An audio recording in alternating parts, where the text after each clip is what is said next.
A deadly school shooting in the U.S. has renewed the gun debate here. The 20-year-old shooter in Newtown, Connecticut killed 6 adults and 20 children under the age of 8 before killing himself. U.S. gun ownership is a constitutionally protected right, and most Americans can easily buy weapons like the ones Adam Lanza used at Sandy Hook Elementary School. But many people want to see the laws changed. I spoke with VOA Senate Correspondent Bowman about the controversy and the event that has reignited it. The killer, identified as 20-year-old Adam Lanza, apparently obtained his weapons from the home of his mother, whom he also shot dead before driving in her car to the school. Connecticut State Police spokesman Paul Vance says Lanza forced his way into the building. We have established a point of entry. I can tell you, it's believed he was not voluntarily let into the school at all, that he forced his way into the school, but that's as far as we can go on that.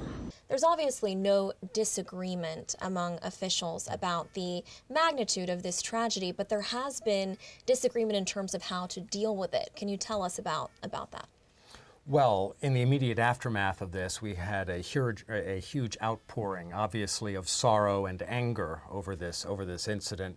And President Obama spoke out, and many members of Congress spoke out. In fact, I think all members of Congress at one point or another spoke out on this. There was universal agreement, of course, that events like that, tragedies like that, are unacceptable. How to prevent them remains and has been for decades a point of contention. There are those who believe that we need to restrict access to certain kinds of weapons, particularly these assault weapons, these high-powered weapons that sometimes come with magazine clips that can hold dozens and dozens and dozens of rounds. But then there are those who say that no, it's not the fault of the weapons themselves, it's the fault of the people who use them. And that has been a debate that's been going on in this country for quite some time. There has been one major power player in this debate. Can you talk to us about who these people are? The National Rifle Association, known as the NRA, they are the largest gun rights lobbying group. And they cling to the Second Amendment of the U.S. Constitution, which says that the American people have the right to bear arms. It doesn't say very much beyond that, but that the American people have the right to bear arms.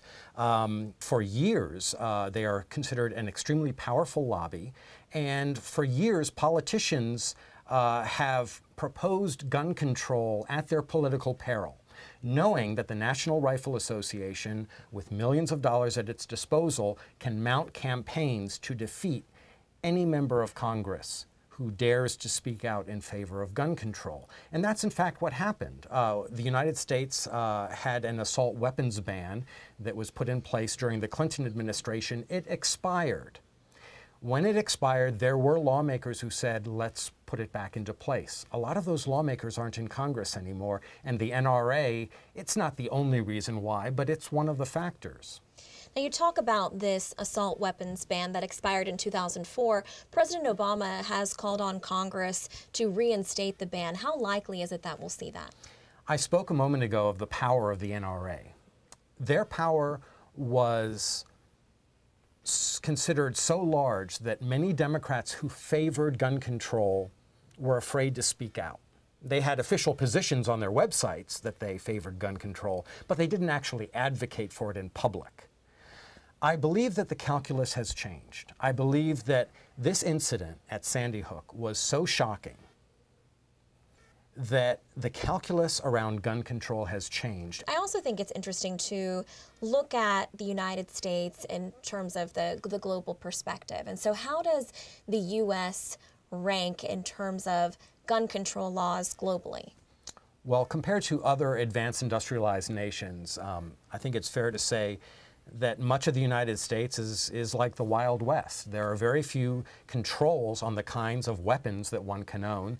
There are limitations in terms of when you purchase a gun, that there has to be a background check and there's a delay, but there are ways to get around that. You can go to a gun show and you can buy almost anything that you want and walk out with a weapon that very day.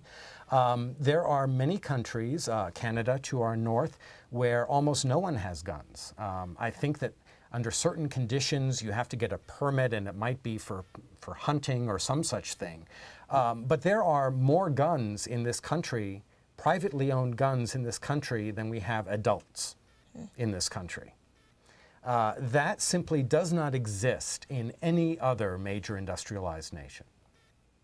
All right, and again, that was VOA Senate correspondent Michael Bowman.